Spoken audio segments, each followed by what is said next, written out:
શાળાના સેવા કાર્ય દરમિયાન દરેક શિક્ષકના જીવનમાં એક સદા સ્મરણીય દિવસ એટલે વય નિવૃત્તિ, જેમાં હર્ષ અને દુઃખની મિશ્ર લાગણી સમાયેલી હોય છે. શાળામાં વય નિવૃત્તિ પામતા શિક્ષિકા કુમારી હિનાબેન શેઠ તેમજ ક્લાર્કે દિનેશભાઈ પટેલનો વિદાય સમારોહ તેમજ સ્વૈચ્છિક રીતે શાળા બદલાતા 4 શિક્ષકો પણ વિદાય આપવાનો કાર્યક્રમ શાળા ખાતે યોજવામાં આવ્યો હતો. કાર્યક્રમની શરૂઆત પ્રાર્થના થકી કરવામાં આવી હતી. કાર્યક્રમમાં વય નિવૃત્તિ પામતા શિક્ષક તથા ક્લાર્કની સભારણાઓનું સ્લાઇડ દર્શન કરવામાં આવ્યું હતું તથા વય નિવૃત્ત થતા શિક્ષક તેમજ ક્લાર્ક દ્વારા સ્કૂલ સાથે જોડાયેલી યાદોને તાજી કરી હતી. આચાર્યશ્રી દ્વારા જીવનના નવો અધ્યાય શરૂ કરવા માટેની શુભેચ્છાઓ સાથે સ્મૃતિચિહ્ન ભેટ આપીને તેમને સન્માનિત કરવામાં આવ્યા હતા.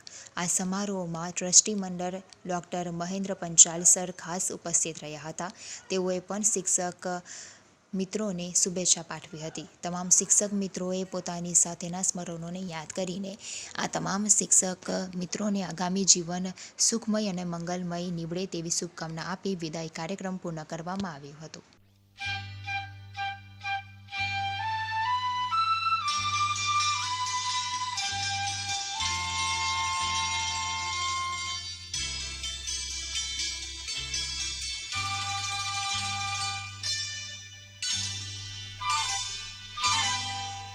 ये लम्हे ये पल हम बरसों याद करेंगे, ये मौसम चले गए तो हम फरियाद करेंगे.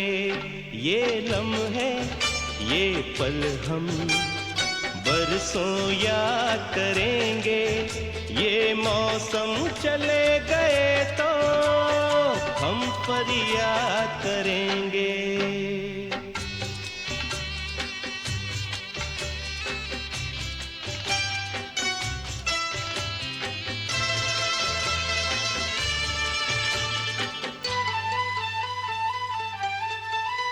इन सपनों की तस्वीरों से,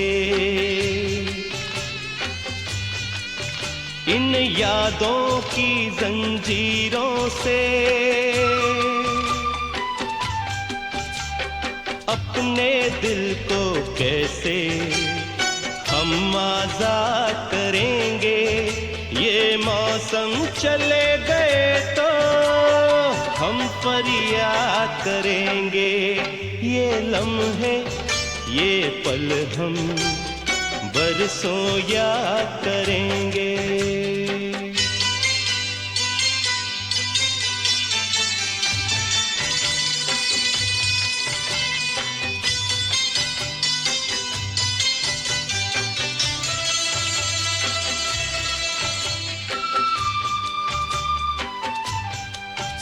ये लम्हे तो हैं बहुत हसीन.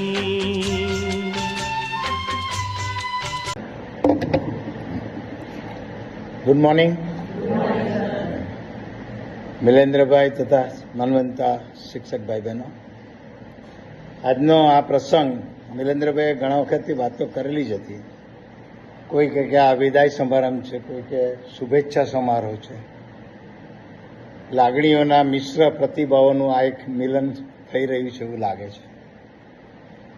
મને કહેતા આનંદ થાય છે કે જે વ્યક્તિઓ વિશે અહીંયા જે વ્યક્તિઓ બોલ્યા છે બધાએ જ દરેકના સારા પાસાની વાત કરી છે. કોઈએ કોઈના વિશે કશું એવું કહ્યું નથી. એનો મતલબ એક એવું કાંઈક કહેવા જેવું છે જ નહીં ખોટું. એ આનંદની વાત છે.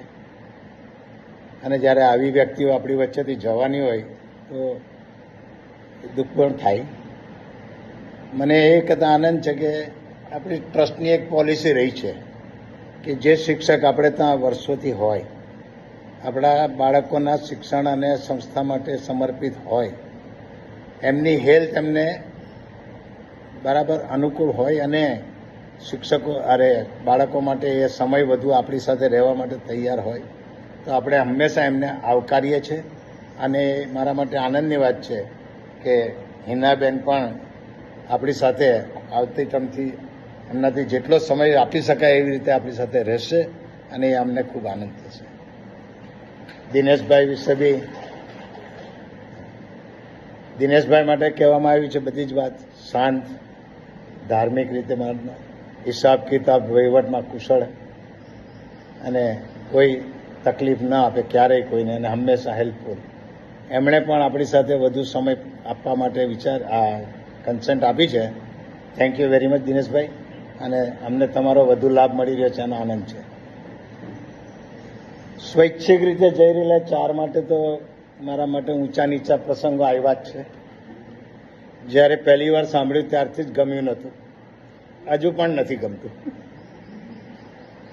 જે કંઈ કહેવામાં આવ્યું છે કે ભાઈ અમને વતનનો લાભ કે આ કે તે, પણ એનાથી કદાચ 2 વસ્તુ શીખવા મળી કે ગમે તેટલા લાગણીના સંબંધો હોય સંસ્થા માટે કે આ તે, છતાં બી નિર્મોહ થવું પડે, અને આપણા વતન તરફની લાગણી એમની વધારે સ્ટ્રોંગ બની રહી છે, અને એ માટે જઈ રહ્યા છે. મારી ખૂબ શુભેચ્છાઓ છે, પણ કદાચ તમને એમ લાગે કે તમારો નિર્ણય ખોટો છે તો પાછા આવજો અહીંયા, અમને ગમશે. Thank you very much.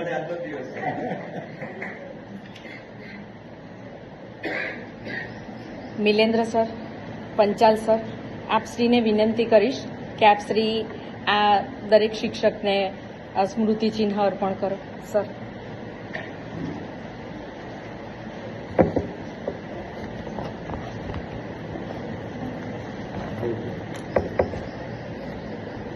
Sanjaybhai.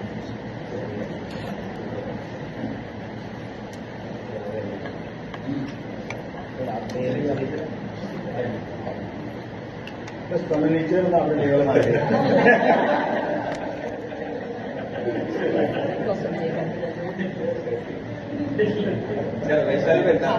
Hinaben.